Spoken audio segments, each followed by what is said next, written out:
historia de España, mucho que celebrar.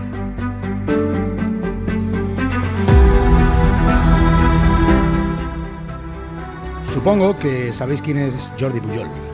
Jordi Pujol fue presidente de la Generalitat de Cataluña durante 23 años, del 1980 al 2003, y está considerado como una de las figuras más importantes del nacionalismo catalán moderno. Allá por el año 1979, Pujol dijo en un pleno parlamentario que lo que había que cambiar no eran 40 años de la historia de España, refiriéndose obviamente al franquismo, sino 500.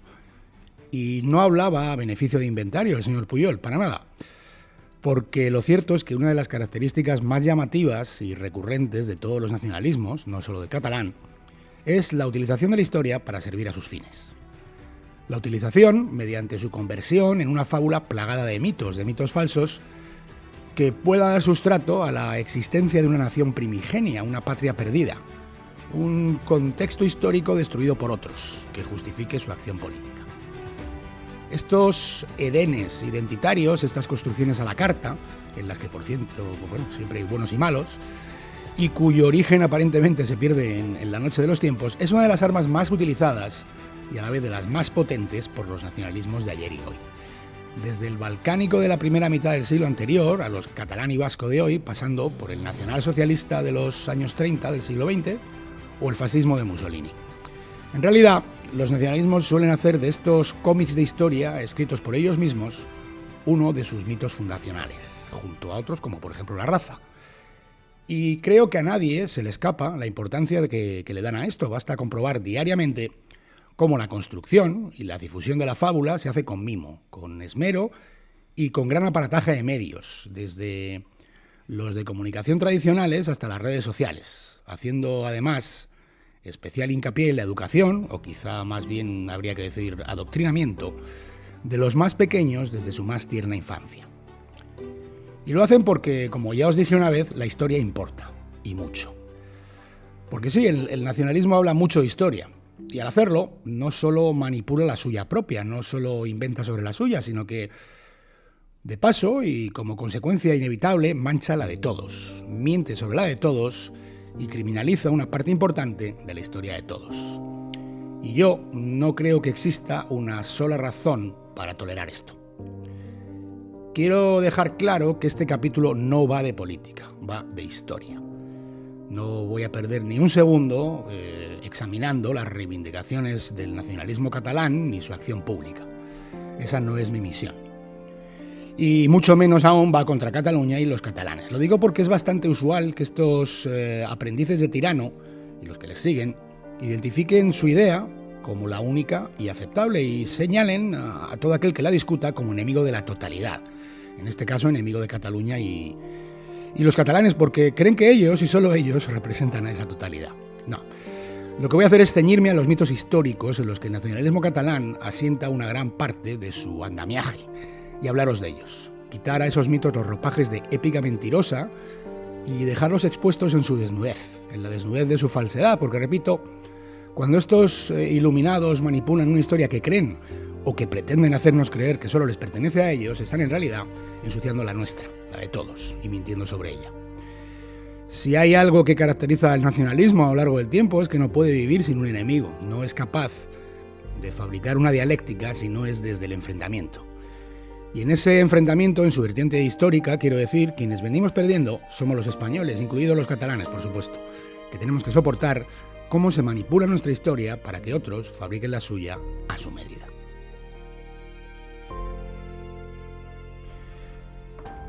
Como es habitual, pediros que si los audios os gustan, no os olvidéis de hacer clic al botón me gusta, al corazoncito, de las diferentes aplicaciones de podcast. Que me dejéis comentarios y que me escribáis. Yo, hago esto porque me gusta, está claro, ¿no? Pero fundamentalmente lo hago para vosotros. Somos cada vez más suscriptores al podcast, cada vez más seguidores en las redes sociales, donde os animo también a participar y a seguirnos, porque estamos en Instagram, en TikTok, en YouTube, en Twitter, en Facebook. Os dejo los enlaces en la descripción del episodio y os traigo además una novedad. Ya tenemos página web. Es muy fácil de encontrar. www.muchoquecelebrar.com. Por último, animaros a que seáis participantes activos en esta labor de divulgación a través de vuestras donaciones. Si queréis ser mecenas de Mucho que Celebrar, podéis hacerlo pulsando el botón azul de iVoox que dice apoyar, o hacerlo a través de Patreon, cuyo enlace os dejo también en la descripción del episodio. Y ahora sí, comenzamos.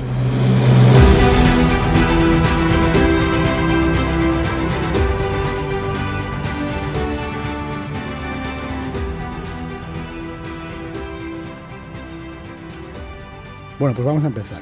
Y para empezar ya os aviso de que el capítulo de hoy es más largo. Lo es por necesidad, porque el tema creo que tiene su miga. Son muchos los mitos y falsedades históricas del nacionalismo catalán. Y ya os adelanto que me voy a dejar algunos y que otros no los voy a tratar en toda su profundidad, porque de lo contrario habría para un audio de varias horas. Había pensado dividirlo en dos y así hacerlo más completo, pero la verdad es que creo que al final se pierde el hilo. Y es casi mejor hacer uno un poco más largo, en el que podamos hablar de lo más destacado y que lo escuchéis conforme podáis y os vaya cuadrando. Es más largo, pero creo que os va a merecer la pena escucharlo, porque hablamos de mitos que se han instalado en Cataluña, en algunos casos en el mundo entero, y lo que es peor, a nivel nacional. Son mitos que pueden salir a colación en una conversación con conocidos o con amigos, mitos que les pueden estar inculcando a vuestros hijos en el colegio, que vais a poder oír en tertulias radiofónicas, en fin, mitos que una apreciable porción de los españoles nos hemos creído. Y bueno, al final otorgan legitimidad a quienes quieren servirse de ellos. Y además nos ponen al resto de los españoles en el lado de los culpables de la situación que hoy vivimos. Y bueno, ya vais a ver que al menos en lo referido a la historia rotundamente no es así. Y antes de nada también quería hablaros brevemente acerca de los nacionalismos en general y un poco de los orígenes del catalán. Creo que viene bien para ponerlo todo un poco en contexto. Los nacionalismos, digamos, modernos nacen durante la segunda mitad del siglo XIX, durante el romanticismo.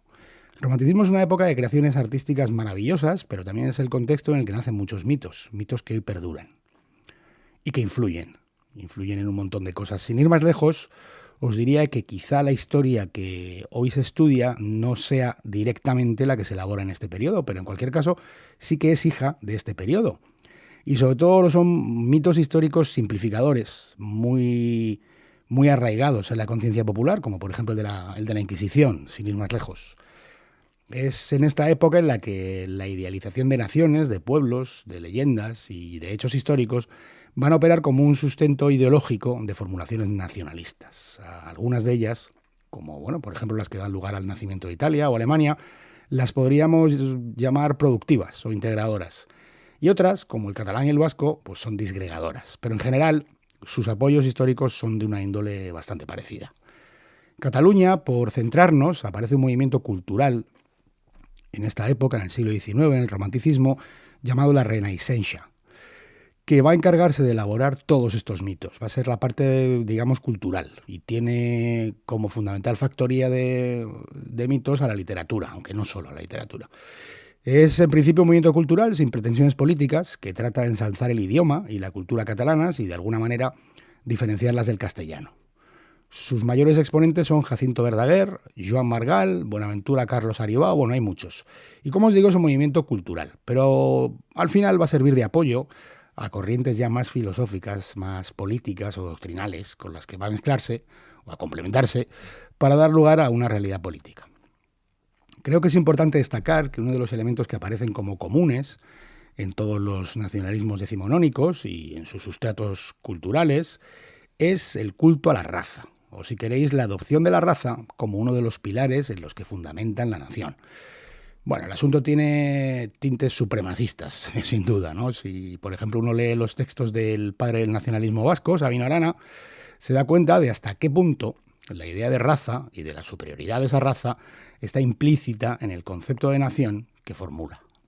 Y en Cataluña, pues no ocurre nada distinto. Os puedo leer un párrafo de un texto de uno de los padres del nacionalismo catalán, Pompeu Gener, que dice así: España está paralizada por la necrosis producida por la sangre de razas inferiores como la semítica, la bereber y la mongólica, y por la limpieza que de sus razas fuertes hicieron la Inquisición y el trono, apartando a todos los que pensaban y dejando apenas como residuo más que a fanáticos, serviles e imbéciles. Bueno, Para Pompeu, las razas fuertes eran textualmente las que habitaban al norte del Ebro. En fin, bueno, y a ver, sé perfectamente que el nacionalismo de hoy no sostiene estos principios, pero no creo que tampoco tengamos por qué tragarnos el cuento de que la suya es una historia de lucha de unos héroes benefactores, demócratas, de principios filantrópicos y de alma pura por la recuperación de derechos robados, patrias arrebatadas. No, el nacionalismo nunca fue eso, ni lo es ahora. Mira, el nacionalismo es una de tantas doctrinas políticas en las que los derechos de la colectividad o de un ente se imponen a los derechos de las personas. Es una de tantas en las que las libertades personales están supeditadas a ese ente superior, o en este caso la nación. Y como tal ideología tiene dentro de sí un carácter, un germen totalitario, más o menos marcado, y con consecuencias más o menos graves, pero totalitario. El nacionalismo está detrás de la Primera Guerra Mundial, aunque bueno, sabemos que no es su única causa, pero sí una de las principales. Y esa Primera Guerra Mundial, mal cerrada, da lugar a la Segunda, cuyo principal promotor, bueno, promotores, ¿no? Porque el Japón de Toyo o la Italia de Mussolini tienen también un fuerte componente nacionalista. Su principal promotor, digo, es un sujeto que hace de la nación alemana y del pueblo alemán, otra vez entes, no personas, la principal justificación de sus actos. El nacionalismo es, en sus diversas formulaciones, quizá el movimiento político que más muertes ha causado en la era contemporánea. Y bueno, absolutamente todos los dictadores modernos, aunque su origen no fuera específicamente nacionalista, han incluido a la nación y al culto a la nación como motores de sus acciones. El propio Franco, sin ir más lejos. El nacionalismo le ha costado a España, en la segunda mitad del siglo XX y una parte del XXI, cerca de 1000 muertos. Es decir, que creo que está claro. Y esto es historia, son hechos, no es política. Y si os hago esta introducción antes de hablar ya específicamente de los mitos del nacionalismo catalán, es más que nada porque tengo la sensación de que no percibimos de lo que estamos hablando. No percibimos la inevitable deriva totalitaria que, como además enseña la historia otra vez, tiene cualquier movimiento nacionalista, por mucho que haya quien se refiera a él como nacionalismo democrático, porque, bueno, calificamos de radicales o de extremistas a personas de ideología política de derecha o de izquierda, pero no lo hacemos con representantes del nacionalismo. No lo hacemos con quienes defienden cada día que la nación y sus objetivos se imponen a los derechos de las personas individuales. Y en algunos casos defienden hasta que matar en nombre de esa nación fue algo aceptable. Así que bueno, esto lo quería dejar claro. Y yendo ya a los mitos, pues bueno, os puedo contar que los fabricantes de mitos más audaces, en el caso de Cataluña, se van, pero que muy atrás en el tiempo, muy atrás. Y en su delirio nos hablan de héroes nacionales catalanes que vivieron en el siglo III a.C. Siglo III a.C. Estos dos primeros mitos que os voy a contar son en realidad de poca monta, ¿no? Y lo hago en plan más que nada anecdótico, pero sí es cierto que son profesados a pies juntillas por alguno de los nacionalistas más recalcitrantes, ¿no? Me refiero en primer lugar a Indíbil y Mandonio. Indíbil y Mandonio eran dos caudillos ilergetes, una tribu. Los ilergetes eran una tribu prerromana originaria de lo que hoy es parte de Cataluña y Aragón. Bueno, de hecho los romanos a Lérida la llamaron Ilerda. Una tribu que luchaba contra Roma y contra Cartago para oponerse a la ocupación de su tierra. Bueno, pues ambos, Indíbil y Mandonio, acabaron mal. Indíbil murió en una batalla y Mandonio murió ejecutado. Pero eso no ha impedido que desde sectores del nacionalismo catalán se les elevara el estatus de mártires por la causa. Por ejemplo, por parte de Víctor Balaguer, un representante de esa renaixença de la que os hablé, quien calificó a Indíbil y a Mandonio como los protagonistas de la primera lucha de Cataluña por su independencia. Tela, en el siglo III a.C. Y bueno, es curioso que el franquismo hiciera lo mismo con ellos, como hizo con Viriato, pero no como héroes catalanes, sino como héroes españoles. Tela también, tela.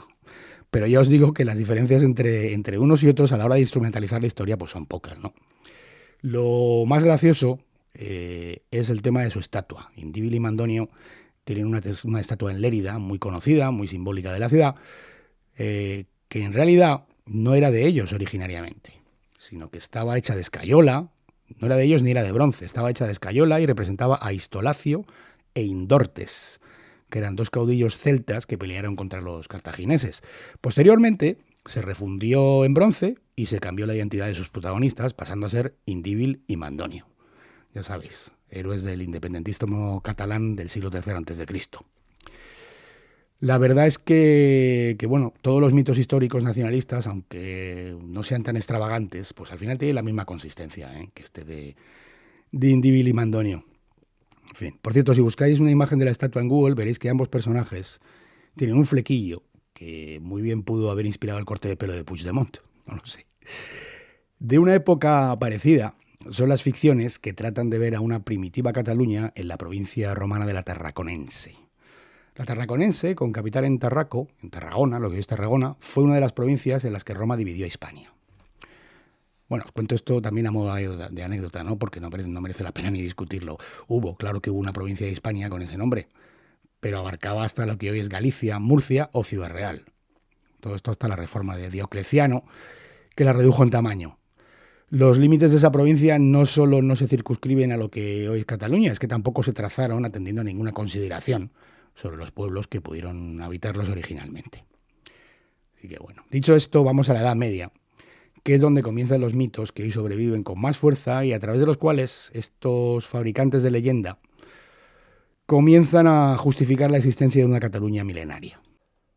Así que si vamos a la Edad Media, y en primer lugar quiero hablaros de algo que es importante en esta Edad Media, porque explica bastantes de las peculiaridades de la historia de Cataluña y además condiciona de manera decisiva lo que ocurrió posteriormente con el pasar de los siglos. Me refiero a la marca hispánica. La marca hispánica, os cuento, tras la invasión musulmana de la península, los ejércitos califales cruzan los Pirineos con intención de seguir su conquista hacia el norte. Toman Narbona y posteriormente, en el año 732, en la batalla de Poitiers, Carlos Martel, que era el abuelo de Carlomagno, les derrota. Tras esta batalla, los musulmanes se repliegan de nuevo al sur y lo que hace el imperio carolingio es ocupar y mantener una franja de seguridad entre Al-Ándalus y su reino. Una franja a la que se va a denominar la marca hispánica, marca sur o marca gótica, en alusión a los godos. En realidad estamos hablando de un montón de territorios controlados por los francos que los dividen en condados y designan condes de origen franco para gobernarlos. Lo cierto es que buena parte de esos condados estaban en lo que hoy es Cataluña, pero no todos, porque la marca hispánica se extiende por todos los Pirineos y por el oeste llega hasta el territorio de los vascones. De hecho, no se puede hablar de una población homogénea, ¿no? En ella había de todo, había godos, judíos, montañeses, hispanoromanos y bueno. Además, la mayoría de los condes de estos territorios fueron de origen franco hasta la segunda mitad del siglo IX, porque con la debilitación del imperio carolingio se van unificando esos condados y se nombra a condes ya de origen, digamos, catalán o aragonés o, bueno, de origen local que tengan jurisdicción sobre algunos de ellos. Es el caso de Sunifredo, que es nombrado como conde de varios de estos condados, muchos de los cuales hoy están en Cataluña, ¿no? Y su hijo es Wifredo el Velloso, que es a quien estos amigos de la historia bonsai consideran el inicio del proceso que llevaría a Cataluña a convertirse en una entidad política o nacional. Y quedaos con este nombre porque va a salir después, Wifredo el Velloso va a salir después. Se basan para esto en la voluntad que tenía Wifredo de ir rompiendo los lazos con los francos y su intención de ir creando una entidad separada. Y bueno, es así. Pero también es así en otros territorios de la marca, que luego irían dando lugar a reinos, como Navarra o Aragón, o también es el caso del inicialmente condado de Castilla, que va a acabar separándose de León y constituyéndose en un reino aparte, ¿no? Era un fenómeno común en aquellos tiempos. Y responde más bien a la voluntad de algunos nobles de no depender de nadie y de extender sus dominios, no a un presunto sentimiento nacional. Además, tanto Navarra como Castilla y Aragón se constituyeron luego en reinos de alguna manera soberanos, ¿no? Mientras que los condados catalanes, como vamos a ver, nunca lo hicieron. Y siempre dependieron de entidades superiores. Al final va a ser con el conde Ramón Borrell con el que se produce una ruptura total con el reino franco. Y es aquí, en esta aún alta Edad Media, la época en la que estos manipuladores tratan de datar el comienzo de su fantasía, ¿no? Intentando colocar en los cofines del tiempo el nacimiento de instituciones que justificarían su identidad nacional, ¿no? Con tres mitos fundamentales. Tres mitos nacidos en la alta Edad Media que son fundamentales, yo diría que hasta fundacionales, ¿no? Porque son tres mitos que tratan de ser el cimiento de la construcción de una Cataluña milenaria.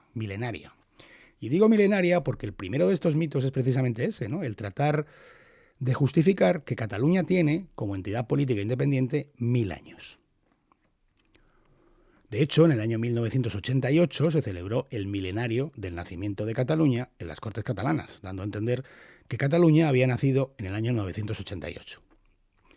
Al parecer, esto se justificaría por la ruptura con Francia de la que os he hablado hace un momento por parte de Ramón Borrell.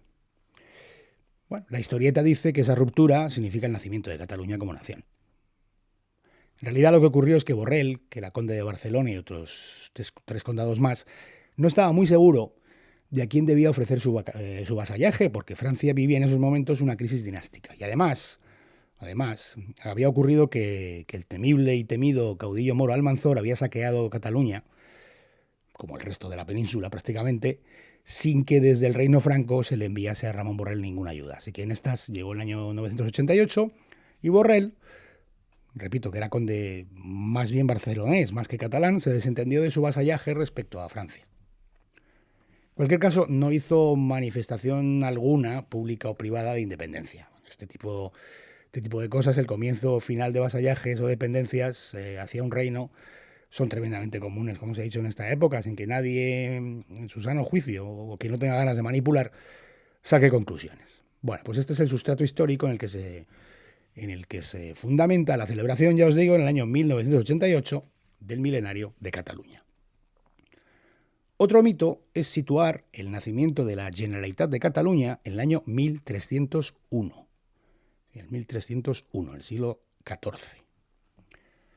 Se basan en que las Cortes catalanas de aquel año alumbraron una institución con funciones recaudatorias, solo recaudatorias, llamada el General de Cataluña. Esta institución, que por cierto solo representaba a 1 de cada 10 catalanes, fue denominada General de Cataluña y posteriormente Diputación General de Cataluña. Pero esta institución no es la Generalitat de Cataluña. Son distintas. De hecho, y cualquiera lo puede consultar, la Generalitat de Cataluña nace en el año 1931, en la Segunda República. Bueno, pues cuando Pere Aragonés fue nombrado presidente en el año 2021, se le proclamó como el presidente número 132 de la Generalitat de Cataluña. Y en tercer lugar nos encontramos con la leyenda entre las leyendas, un mito superlativo, que se refiere al origen de la bandera de Cataluña, la de las 4 barras rojas sobre fondo dorado, ya sabéis. La fábula dice que durante un hecho de armas en el que apoyaba el rey franco Carlos el Calvo, Wifredo el Velloso, que ya os dije que volvería a salir, resultó herido de muerte. Bueno, se está refiriendo concretamente al ataque a Barcelona por parte del cacique árabe Lub ibn Muhammad. Y se cuenta que Carlos el Calvo visitó a Wifredo en su lecho de muerte y que fue ahí donde Wifredo le pidió que le otorgara un escudo de armas. Carlos el Calvo, el rey de Francia, cuentan que introdujo 4 dedos en la herida de Wifredo y con la sangre que emanaba de esa herida dibujó 4 barras en el escudo del catalán, que entonces era solo dorado, así que ahí tenéis la razón de las 4 barras rojas sobre el fondo dorado. Está bien, es bonito. Es bonito si no fuera porque Carlos el Calvo había muerto 20 años antes, en 877. Por otro lado, cualquier historiador experto en heráldica os puede contar que los escudos de armas no aparecen hasta unos 300 años después, en el siglo XII, XIII. En fin, pero bueno, pero lo asombroso es que hoy hay gente que se traga esto, en plena era de la información. Esto que por otra parte, y bueno, evidentemente por alguna razón, ya se encargan de meter algunos en la cabeza de los niños. Este cuento es, bueno, ya podéis imaginar, uno de los que cobran fuerza, una fuerza tremenda durante la Renaissance y el romanticismo del siglo XIX, en virtud de un poema de Verdaguer titulado Barras de sangre. Y ahí sigue. Ahí sigue otro ejemplo más de cómo una patraña se puede elevar a la categoría de sublime, ¿no?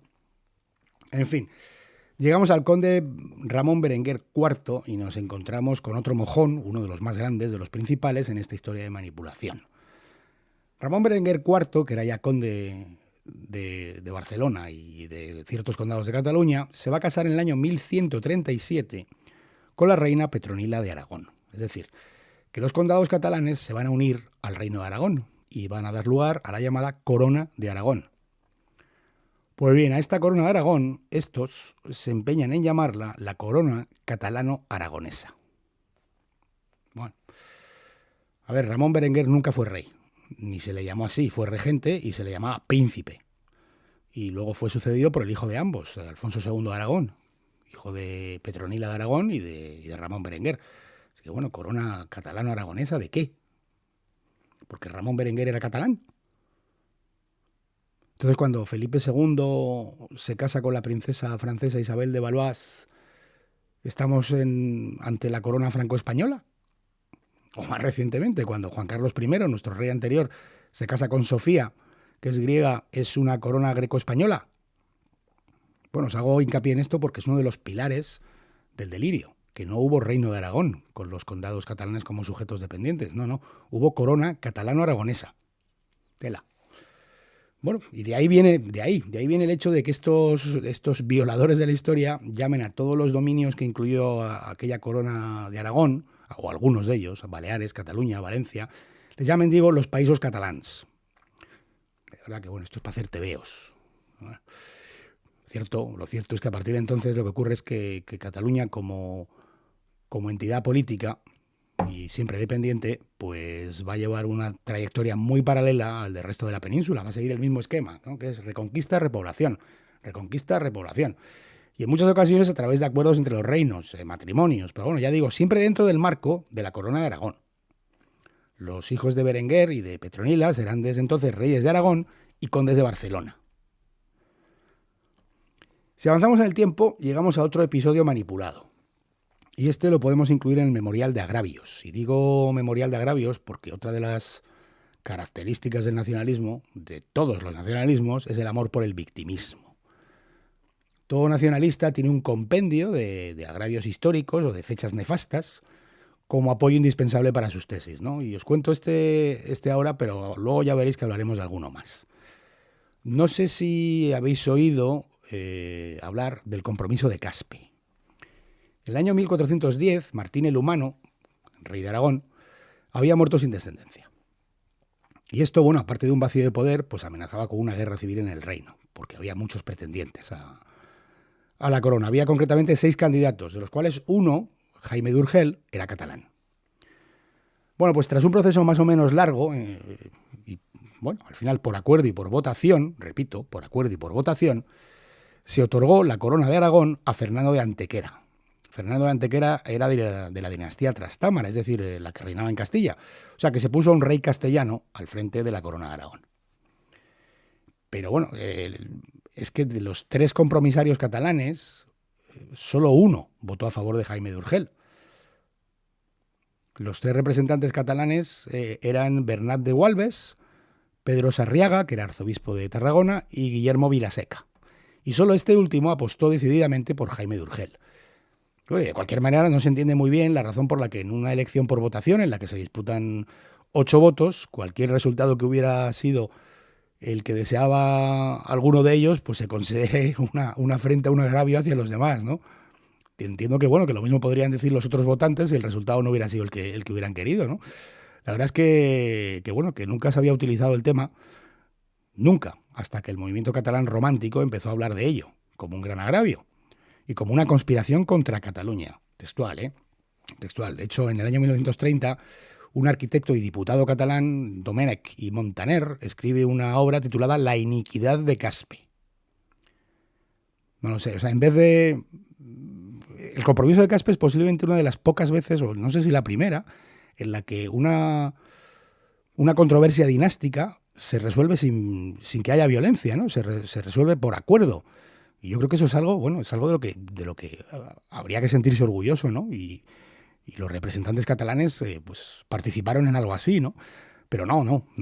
Fue una afrenta, una traición a Cataluña, poner un rey castellano al frente del Reino de Aragón. Y bueno, y no solo eso, sino que desde ese momento es cuando ellos datan una presunta decadencia de Cataluña, una presunta decadencia de Cataluña. Cuando datan el sometimiento por la fuerza de Cataluña a Castilla y el abuso de Castilla hacia Cataluña. Que esto además es un mito eterno del que hoy no nos hemos librado y en el que mucha gente cree. Ese mito de Castilla como opresora secular de la periferia y asesina de hechos diferenciales. El mito además viene condimentándose con el tiempo con otras especias, como es esa que contrapone a una Cataluña culta a una Castilla donde solo lo único que se sabe hacer es la guerra y la gente no lee. O ese otro de que en Cataluña no hubo Inquisición. Y bueno, y a partir de ese momento, de la presunta entrada de Cataluña en la órbita de Castilla, ya os digo, es cuando se habla de una decadencia y de un perjuicio a Cataluña. Bueno, pues todo esto tiene su origen en el compromiso de Caspe. Este pensamiento que pinta a Cataluña como una tierra avanzada, frente a Castilla como una tierra de bestias, que solo saben conquistar y explotar, pues arranca aquí, en la manipulación que hacen estos trileros de la historia del compromiso de Caspe y lo que vendría después. Lo que vendría después, digo, porque también es un episodio muy importante. Me refiero a la guerra que se vive en Cataluña entre el año 1462 y el 1472. Y bueno, para introducir un poco este hecho hay que hablar de algo que es y que va a ser el elemento central de los problemas que se van a presentar con Cataluña desde entonces hasta hoy. Y es la existencia de una clase nobiliaria primero y burguesa después, que en Cataluña goza de privilegios que no son equiparables a los del resto del territorio peninsular. Y la lucha por la defensa de esas prerrogativas por parte de estas oligarquías va a estar presente en todos los conflictos que van a tener lugar desde la Baja Edad Media en adelante. Habría que empezar, para entender esto, por el carácter feudal del territorio de Cataluña, de lo que hoy es Cataluña en los comienzos del medievo, ¿no? Que el feudalismo es un hecho aislado en España en general, pero presente en Cataluña. Comenté en los capítulos de las Cortes de Toledo y la conquista del sur que la peculiar situación de invasión que sufre la península y su paso por la Edad Media como un territorio reconquistado y a reconquistar impidió la irrupción del sistema feudal. La tierra era poseída por la gente. Los aventureros se lanzaban a repoblar y a cambio de ello los reyes les otorgaban ventajas y libertades. Pero en Cataluña, en los condados catalanes de la primera Edad Media, no es así. Fundamentalmente debido a la condición de dependencia y la influencia del reino franco. Y bueno, y a la adopción por imitación de las instituciones que regían en este reino franco, ¿no? Si buscáis en Google qué fueron los malos usos catalanes medievales, os vais a encontrar con una serie de prestaciones a las que estaban sometidos los agricultores, los payeses, ya sabéis, en un régimen de absoluta servidumbre respecto a sus señores.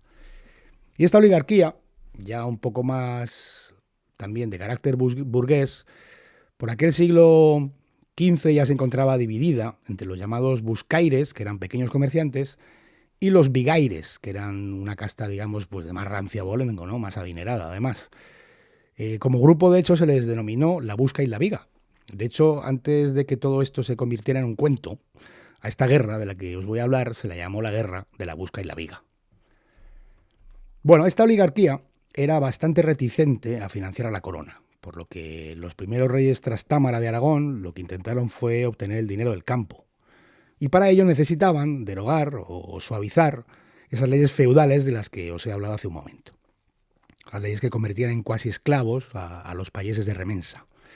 Es decir, que lo que trataba de hacer la corona era suavizar el estado feudal en el que estaba el campesinado. Y bueno, lo hacía por razones económicas, ¿eh? Obviamente no creo que lo hiciera por razones humanitarias. Y lógicamente esto no gustó a las clases dirigentes de Cataluña, que lo que hicieron fue levantar un ejército contra el rey. Así que bueno, ya tenemos aquí la guerra. El problema se agrava y se convierte ya en un conflicto general porque el campesinado, que ha probado la libertad, o digamos la esperanza de libertad, se revuelve. Hay revueltas campesinas que llegan incluso a amenazar con asaltar la ciudad de Gerona. Y a todo esto, Juan II, que es el rey de Aragón en ese momento, pide ayuda al rey de Francia. Así que bueno, los dos bandos se van a configurar así, ¿no? Por un lado, el sector más adinerado y poderoso de Cataluña, y por otro, las clases populares apoyadas por pequeños comerciantes que están al lado del rey de Aragón, que a su vez está ayudado por Francia. Bueno, os cuento todo este rollo para que entendamos algo que es muy importante. Y es que la guerra de Cataluña del siglo XV no es una guerra de catalanes contra no catalanes. Es mayormente una guerra de catalanes contra catalanes, en la que van a participar elementos externos a Cataluña, pero no es una guerra que el pueblo catalán haga por defender sus leyes, sus costumbres o su independencia, como se trata de hacer ver. Y mucho menos cierto es aún el carácter presuntamente progresista de estas leyes, que es también algo que nos intentan hacer ver, ¿no?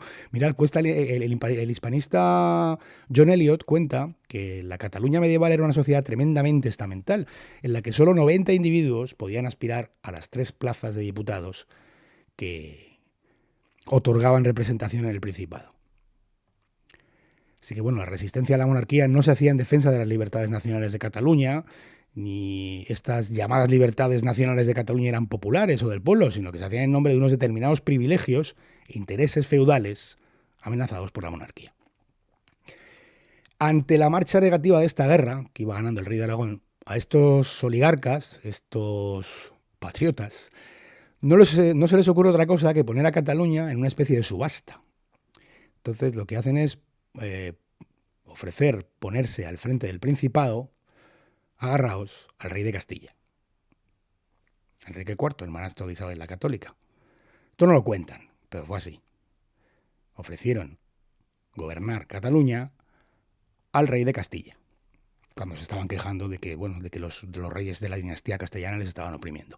Como Enrique IV rechaza el ofrecimiento, pues se lo ofrecen a Pedro de Portugal, y tampoco funciona. Luego a un tal Renato I de Provenza. Es decir, que lo que nos están pintando como una rebelión de patriotas catalanes contra un rey de origen castellano que quiere sojuzgarles, acaba siendo una almoneda en la que una parte privilegiada de la sociedad catalana está dispuesta a ser gobernada por quien sea con tal de que se respeten sus privilegios. Bueno, llamar a esto una guerra patriótica o de liberación nacional no tiene otro calificativo que el de demencial. De verdad, es inaudito. Al final, repito, es un conflicto en el que una parte de la sociedad catalana pelea por sus intereses y este esquema, el de disfrazar estas peleas de luchas populares, de luchas del pueblo, el personificar a todos los catalanes en estos oligarcas, el poner en la otra trinchera a España, a Castilla, no, de verdad, en la otra trinchera, es el esquema, repito, sobre el que se articula todo el relato histórico falseado, como vamos a ver. Lo vamos a ver después de la pausa, porque me voy a tomar un respiro y sigo, ya con los mitos que arrancan en el siglo XVII y llegan hasta nuestros días.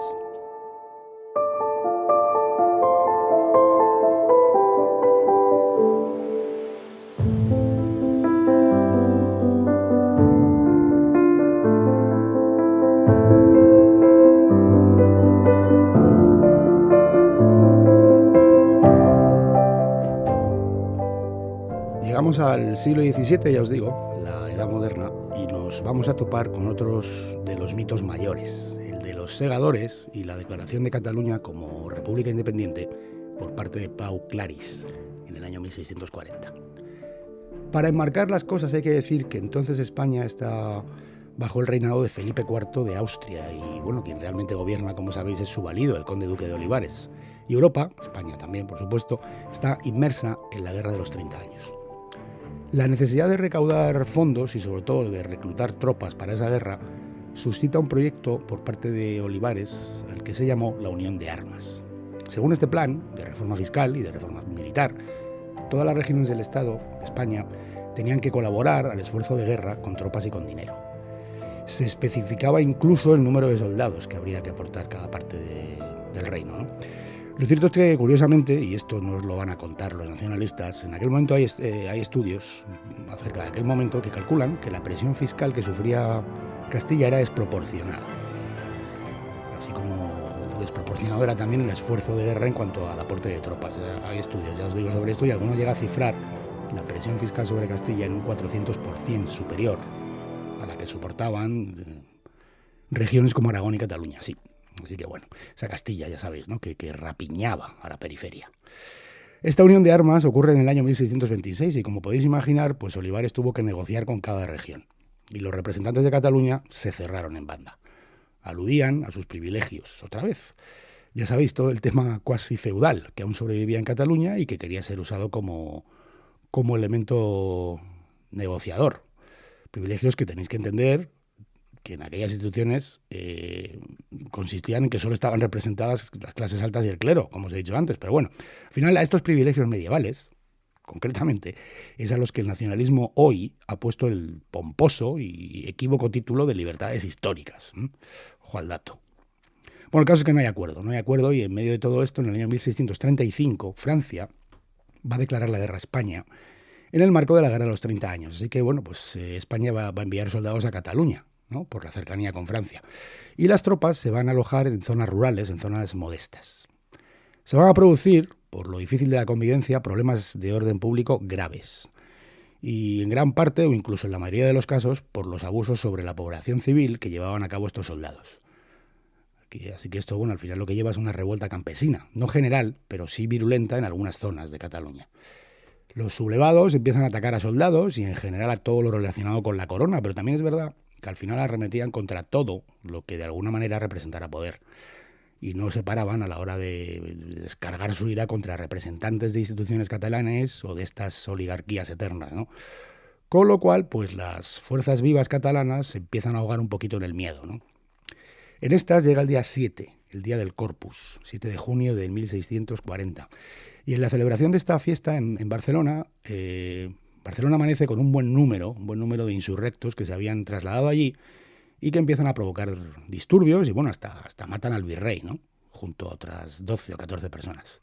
Es a esto a lo que los nacionalistas llaman el Corpus de sangre. En fin, bueno, creo que darle un título tan sumamente novelesco a una revuelta que causa unos 15 o 16 muertos en la época en la que hablamos, bueno, pues a mí me resulta bastante exagerado. Pero bueno, también tenemos que entender que esta épica es muy propia de la hipérbole nacionalista. El cuento nos dice que los insurrectos eran segadores, y de ahí el mito, ¿no?, que alcanza el himno de Cataluña, como sabéis, els segadors. Pero bueno, está comprobado que no portaban hoces de segar, sino que llevaban armas de todo tipo, incluidas de fuego. Y esta protesta de los agricultores contra la situación creada es lo que se nos vende como una insurrección del pueblo catalán contra España en pos de sus derechos históricos. Esto es. El asunto acabó el 11 de junio en Barcelona. Solo en Barcelona, porque en el campo sigue habiendo disturbios, es decir, que hablamos de una revuelta campesina. Y repito, no buscando de ninguna manera objetivos políticos de ninguna clase. En esta situación, Pau Claris, que es otro icono del nacionalismo y que estaba al frente del general catalán, y más por miedo que por otra cosa, sabiendo además que no puede pedir ayuda al rey de España, pues se pone en contacto con el rey de Francia. Y bueno, pues va a repetir el proyecto de la guerra anterior, de la que os he hablado, la del siglo XV. Pacta con Francia y, atención, declara a Cataluña república independiente. Independiente pero con trampa, porque se declara independiente bajo la protección de Francia. ¿Qué significa realmente la protección de Francia? Bueno, pues la protección de Francia no es otra cosa, aunque Claris no lo diga entonces, ni el nacionalismo de hoy lo reconozca, que el sometimiento de Cataluña al gobierno de Francia. Bueno, esa era la exigencia de Francia y eso es lo que ocurre. Así que, bueno, independencia dependiente, ¿no? Otro pufo. No ya solo en el momento, sino otro pufo que se suele colar en este relato histórico que se nos pinta. Cataluña se convierte en Francia. De hecho y de derecho, no es independiente. En realidad, Francia ocupa militarmente Cataluña. Deroga sus privilegios, carga fiscalmente a los catalanes con los gastos del ejército de ocupación, nombra un virrey francés, entra en las instituciones. En fin, que esa independencia de la que nos habla el nacionalismo al final fue lo que suele llamarse un pan como unas hostias, ¿no? Pero bueno, finalmente Felipe IV va a retomar militarmente Cataluña a Francia y se llega a la paz de los Pirineos, pero en esa paz de los Pirineos Francia acaba reteniendo ya para siempre el Rosellón y la Cerdaña. Así que bueno, por poner un poco las cosas en su sitio, aquella revuelta de los campesinos fue una rebelión popular, motivada por su condición de miseria, por los abusos que sufrían por parte de las tropas del rey y por el asfixiante modo de vida al que le sometían los privilegios aún feudales de los que disfrutaba la oligarquía. Aquello no fue una revuelta para reivindicar ningunos derechos históricos, que además en realidad lo que hacían era ahogar a aquellos agricultores, y menos aún por la consecución de una patria independiente. Más, aquella declaración de independencia de Pau Claris no fue tal, fue puro cartón piedra, porque Cataluña nunca fue independiente. Durante los 11 años que Cataluña no fue España, Cataluña fue Francia, a todos los efectos. Y además fue enormemente perjudicada por su dependencia con Francia. Lo que pasó allí fue que Pau Claris se tuvo que agarrar a un clavo ardiendo ante una revuelta que ya le sobrepasaba, le amenazaba a él, amenazaba a la oligarquía, y contra la cual ya, como os he dicho, obviamente no podía pedir ayuda al rey de España. Bueno, pero los mitos siguen ahí. La historia tergiversada de los segadores se elabora, como imagináis, pues ya sabéis, en el romanticismo, con obras literarias que cabría encuadrar en el mismo género que Dragones y mazmorras, ¿no? Y ellos, aquellos segadores, son los que hoy inspiran el himno de Cataluña, el Segadors, como ya os he dicho. Por cierto que si buceáis un poco en la historia de este himno os vais a dar cuenta de que su proceso de creación es bastante grotesco, ¿no? Pero bueno, prefiero que lo hagáis vosotros, yo no me quiero extender. Y vamos a otro capítulo, el de la guerra de sucesión española y la creación del mito superlativo del nacionalismo catalán. Así que, como vais viendo, según avanzamos en el tiempo, el tamaño de los bodrios crece y su importancia también. Bueno, pues este que viene ahora es la madre de todos los mitos, si queréis. Carlos II de Austria muere sin sucesor y en su testamento deja la corona a Felipe de Anjou, que luego sería nuestro Felipe V, un Borbón proveniente de Francia. Pues bien, Felipe V llega a España y comienza a reinar, pero las potencias europeas no ven bien la llegada al trono de Felipe V, porque juzgan que la unión de intereses entre Francia y España rompe los equilibrios de poder en Europa, así que buscan y encuentran a un candidato alternativo, que es el archiduque Carlos de Austria, y tratan de imponerle por la fuerza. Por eso, a esta guerra, que se extiende además por toda Europa y hasta América, se la llama de sucesión, por mucho que los filibusteros estos de la historia cambien una letra y la llamen de secesión, para darle el carácter de una guerra en la que Cataluña lucha por su secesión. En esta guerra se van a situar el ejército español al mando del rey y Francia del lado de Felipe V y Holanda, Inglaterra y Portugal del lado austracista. Y digo el ejército español al mando del rey porque, como vamos a ver, la población, lo que es la población, está bastante dividida. Antes de todo esto, y recién llegado al poder, Felipe V había visitado Cataluña. Había presidido las Cortes, había jurado las leyes catalanas, mientras las instituciones le juraban fidelidad a él, aparte de ser recibido y agasajado por una multitud en todas partes, cosa que tampoco cuentan, pero que así fue. Pero bueno, parece ser que según avanzan los acontecimientos bélicos y viendo que lo de Carlos de Austria como candidato no iba en broma, pues una gran parte de la oligarquía catalana empieza a ponerse al lado del austriaco y a dar la espalda a Felipe V. Bueno, había desde asuntos económicos, como la competencia del sector textil francés, el miedo a un rey educado en la monarquía más absoluta del momento. Acordaos que estamos hablando de la Francia de Luis XIV, el Rey Sol. También las repercusiones que en su régimen, el régimen pactista medieval que tenían los catalanes, pues podría tener la nueva dinastía y, por supuesto, también la reciente memoria histórica de cómo se las gastaban los franceses, que en aquella entrega de Cataluña por Pau Claris, de la que os acabo de hablar, se habían comportado como un verdadero ejército de ocupación. Los ejércitos de españoles que apoyaban a la causa de Austria estaban formados por gente de todas partes de España, no solo catalanes. Bueno, y eso es referido a la gente común, pero es que también, además, no era únicamente Cataluña quien apoyaba a Carlos de Austria. Había otros sitios como Valencia o Aragón, o incluso dentro de Cataluña se podría decir que el apoyo a este candidato era mayoritario, pero no era unánime. Por cierto, también a este archiduque Carlos, los catalanes que lo apoyaban lo llamaban Rey de España. De hecho, existen monedas acuñadas en Cataluña con la efigie del archiduque Carlos en las que se puede leer eso, Rey de España. Mira, os voy a dejar un enlace a un blog de alguien que ha hecho un trabajo magnífico y documenta esto que os acabo de contar y otras muchas cosas. Lo que trato de decir es que en esa guerra de sucesión Cataluña no luchaba por su independencia, luchaba porque el rey de España fuera el archiduque Carlos y no Felipe V. Eso era lo que estaba en juego. Nada de secesiones ni independencias. De hecho, está firmado, ¿eh? En el año 1705 se firma el llamado Pacto de Génova, en el que representantes de la oligarquía catalana, llamados vigatans, firman con la corona inglesa su apoyo al archiduque Carlos, repito, como rey de España. En este pacto no se menciona ni la independencia ni la secesión de Cataluña. Bueno, los nacionalistas llegan a tener la jeta de decir que Cataluña ya era independiente. Bueno, no sé muy bien en qué se basan, pero resulta, muy difícil entender esto, ¿no? Cuando están peleando y se comprometen por escrito a pelear para poner a alguien en el trono de España. Ya os comento que os dejo en la bibliografía un enlace en el que hay un blog que es absolutamente demoledor por la documentación que aporta para demostrar todo esto. Vais a ver que hay multitud de pruebas gráficas, además de la época, que prueban que lo que os estoy contando es cierto y que no ya solo demuestran que no existe nacionalismo catalán alguno. O sea, no solo se habla únicamente de España, es que se expresa un patriotismo español desbordante. Mira, el blog se llama Las Barras de Aragón, si queréis buscarlo, pero ya os digo que os dejo el enlace. En fin, el curso de la guerra pues no va bien para el bando austracista y sobre todo después de las batallas de Almansa y de Villaviciosa, ¿no? Que ya apuntaran la victoria de los borbónicos. Los enclaves austracistas se van reduciendo y al final queda únicamente Cataluña como beligerante contra los borbónicos. Van cayendo las ciudades catalanas y llegamos a Barcelona.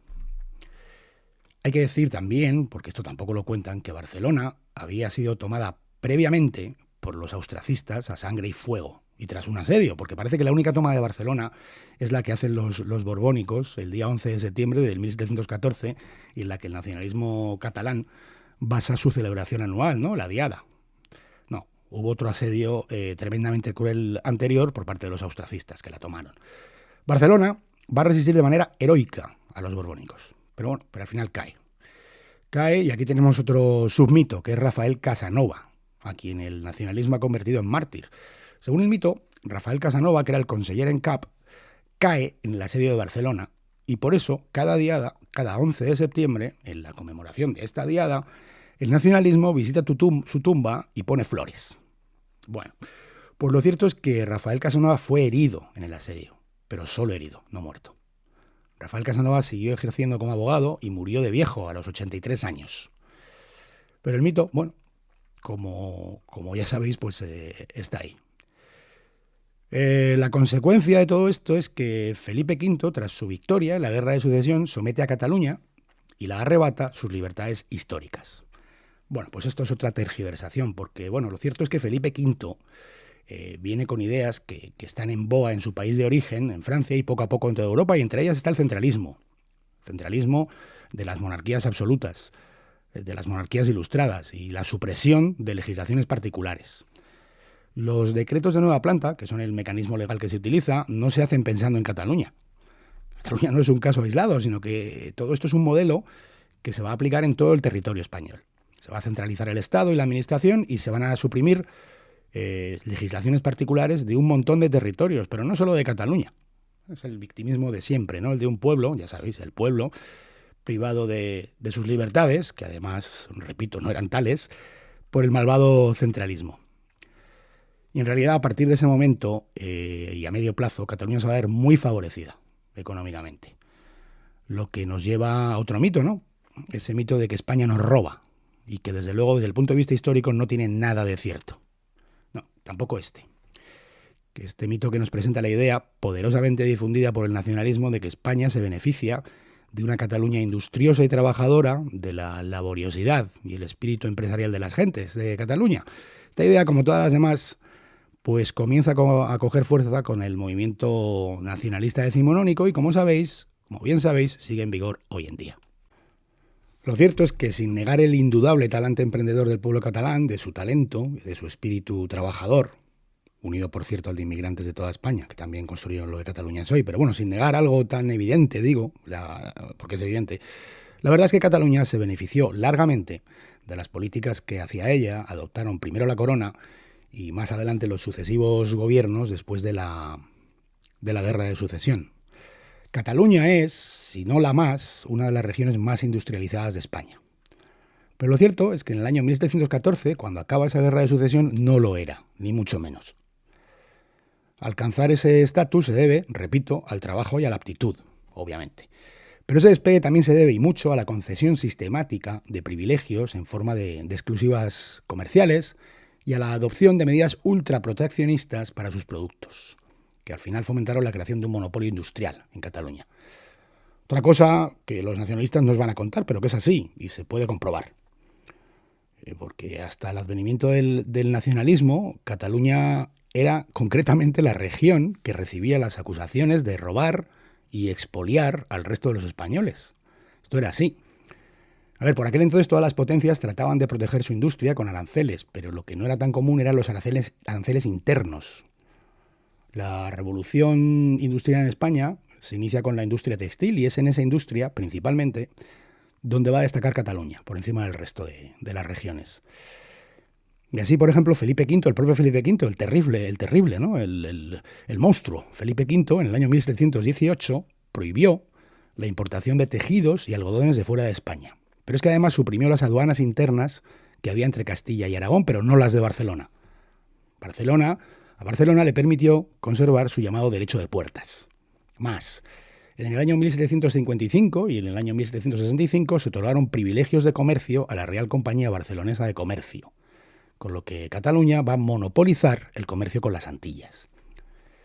Carlos III, 1771, prohíbe el uso de vestidos de importación extranjera. Evidentemente, esto lo que hacía era apuntalar la posición de privilegio y de monopolio de Cataluña. El empresario catalán Bonaplata, al que por cierto se le consideraba un gran patriota español, es una gran figura, ¿no?, que inició la industrialización en Cataluña y lo hizo con una generosa subvención estatal, que, bueno, ojo, por otro lado, seguramente merecía, y a la vista está que usó con mucho provecho, ¿no? Son ejemplos, ¿eh? Existen montones de disposiciones en las que se favorece el monopolio catalán. Si queréis, otra vez, echad un vistazo a ese blog del que os he hablado, en Las Barras de Aragón, y veréis una interminable relación respaldada por documentos de la época. Como os digo, el tema creó polémica entonces, y son muchos y están registrados los debates en el Parlamento durante la primera mitad del siglo XIX, en los que se discute sobre la conveniencia y la justicia de esos privilegios. Los diputados catalanes solían defenderse siempre con el mismo argumento, ¿no? Y era que lo que era bueno para Cataluña era bueno para España. Y que aquellos privilegios aprovechaban a España, pero bueno, parece que no había mucho acuerdo sobre ello, ¿no? Ya os digo, un montón de pruebas documentales podéis ver en ese blog de la polémica y, bueno, y de los privilegios que se otorgan. La cosa llegó incluso a salir a colación a través de figuras relevantes del mundo de la cultura. El escritor francés Stendhal, en sus Memorias de un turista, dice que los catalanes quieren leyes justas, a excepción de la ley de aduanas, que debe ser hecha a su medida. Quieren que cada español que necesite algodón pague 4 francos la vara por el hecho de que Cataluña está en el mundo. El español de Granada, el de Málaga o el de La Coruña no puede comprar paños de algodón ingleses que son excelentes y que cuestan 1 franco la vara.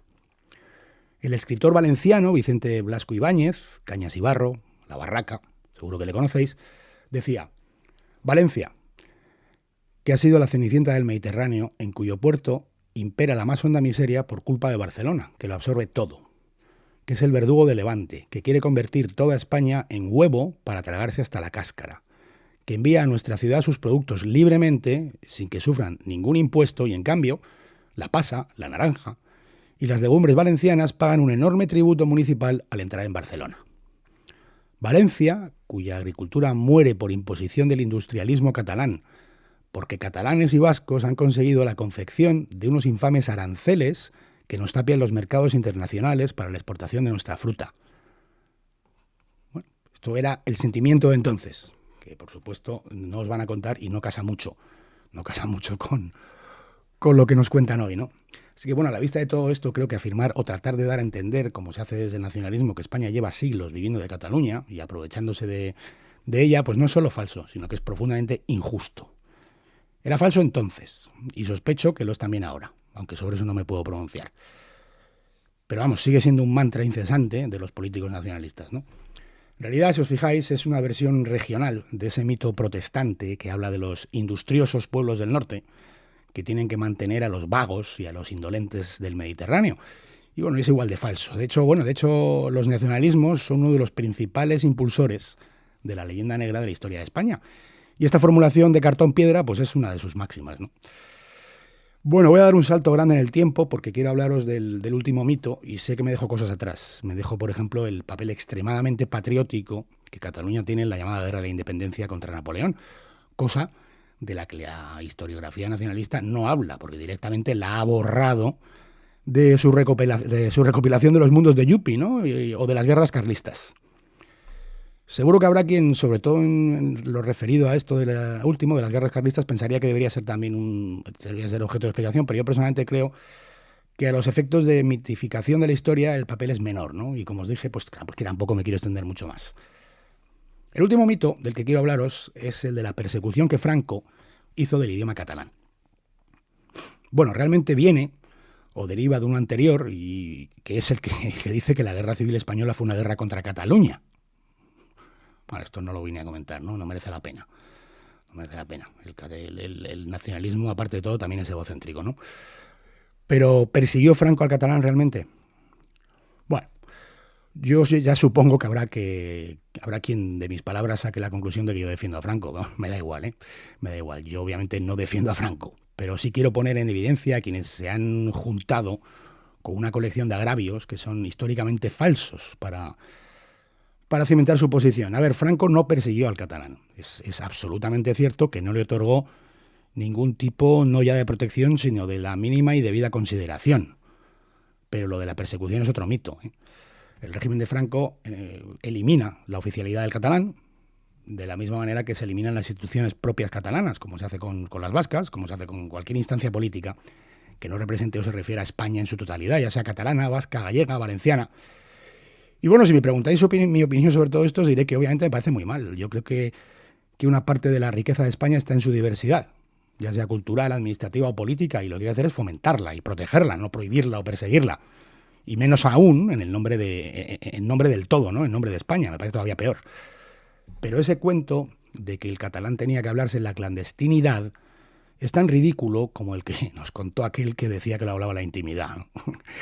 No había persecuciones por hablar, escribir o cantar en catalán. Eso es falso. Podría poneros un ejemplo, que es el del estadio de fútbol del Fútbol Club Barcelona, que fue construido en pleno régimen de Franco y desde entonces se llama así, Camp Nou, en catalán. Pero hay mucho más, y con mucha más enjundia. Mira, de los primeros años 40 se empiezan a editar libros en catalán, como las obras completas de Verdaguer o el Somni ensalat de Miquel Dols.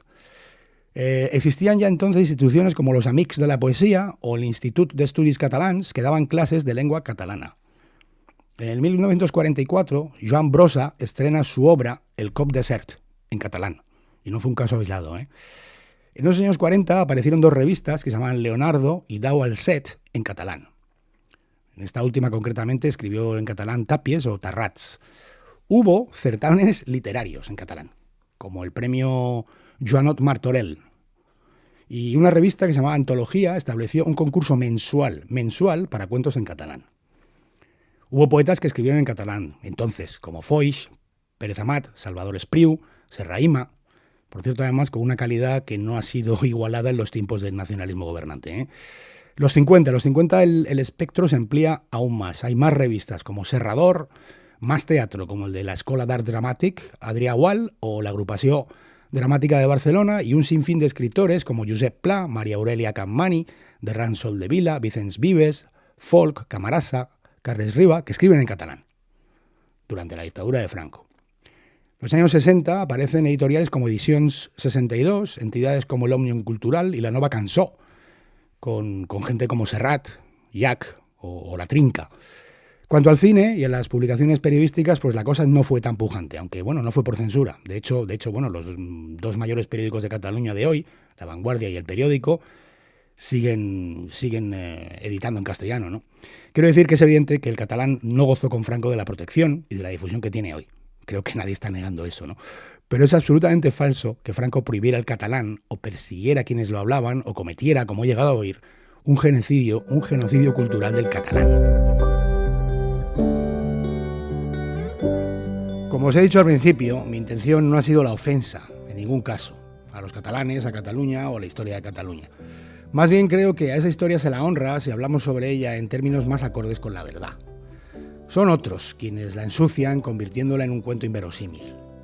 Como también os he dicho al principio, la política queda muy lejos de las intenciones de este espacio. Aquí solo hablamos de historia. Son otros también quienes utilizan la historia para hacer política. Creo personalmente que Cataluña ha sido históricamente y es en la actualidad una parte fundamental de España. Y creo también que los catalanes son en muchos aspectos un ejemplo a seguir. Por eso es muy triste que haya quien les esté educando en el odio. Porque al final es eso. Cuando a un niño en la escuela o a la gente, desde los medios de comunicación, desde instancias políticas, se le están metiendo estas ideas en la cabeza, lo que se les está diciendo es que tienen un enemigo desde hace 1000 años. Y por lo tanto, 1000 razones para odiar. Es triste, repito, que hoy en día haya quien saque réditos de incitar al odio. Al odio y en ocasiones al desprecio, porque una parte central e implícita del discurso de estos déspotas es que España no existe y que nunca existió. Bueno, su ficción es necesaria para sostener su montaje de falsedad.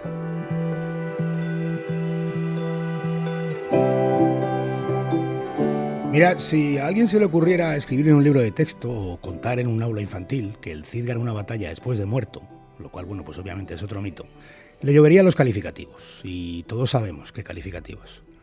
Cuando alguien trata de proclamar su orgullo por la historia de España, la de su país, no es extraño que se le pongan las mismas etiquetas. Sin embargo, hoy estamos aceptando con toda normalidad que en algunos colegios se les estén enseñando a los niños patrañas al menos tan grandes como esa de la victoria del Cid después de haber muerto. Y a nadie se le ocurre etiquetar a un separatista catalán que se muestre orgulloso de su historia.